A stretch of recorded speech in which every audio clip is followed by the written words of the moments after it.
Good morning.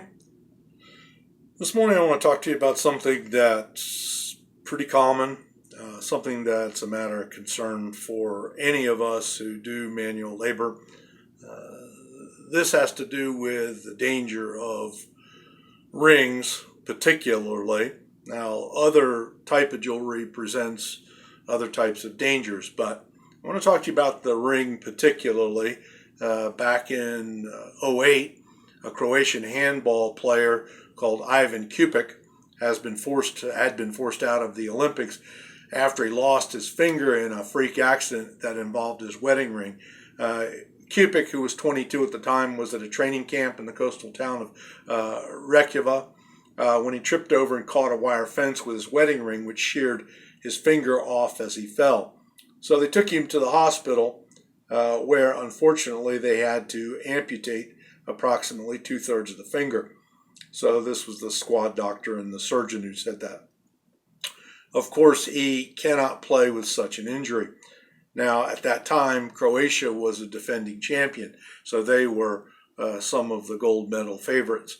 So this news article highlights the dangers of wearing jewelry while at work and around moving equipment. Although the Croatian handball player was not around machinery at the time, every year there are similar industrial injuries throughout the country that are perhaps not as well publicized.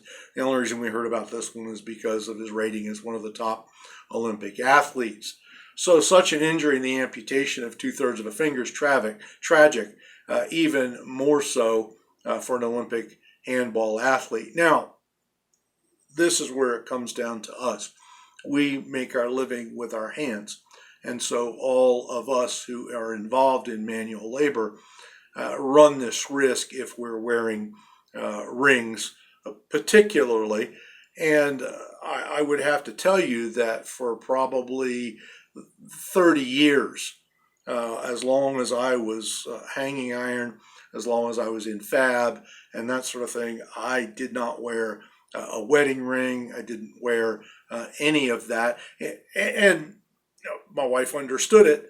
It was a safety issue. So I want to take the opportunity this morning, and it's going to be a little gory, so if you don't like these kind of photographs, be careful. But here is what it looks like when your ring finger gets stripped off. So realize that this is how your finger can end up looking. Now, that's a pretty gory picture, I realize, but it serves to make the point that you are running a risk every time you get involved in manual labor in any way whatsoever when you're still wearing a ring. So I want you to think about that this morning. I want you to, if you have a ring, take it off, stick it on your keychain, thread it onto the circle of your keychain, put it in a safe place, and put it on after work, because the potential for catastrophe is very, very high, whether it's an arc or whether it's a crushing injury or however it happens. There's a lot of things that can happen when you're doing manual labor and you're still wearing rings. So keep that in mind and take it away with you. I hope that you have a good day, a safe day, and I plan to talk to you again in the next little bit. Thanks very much.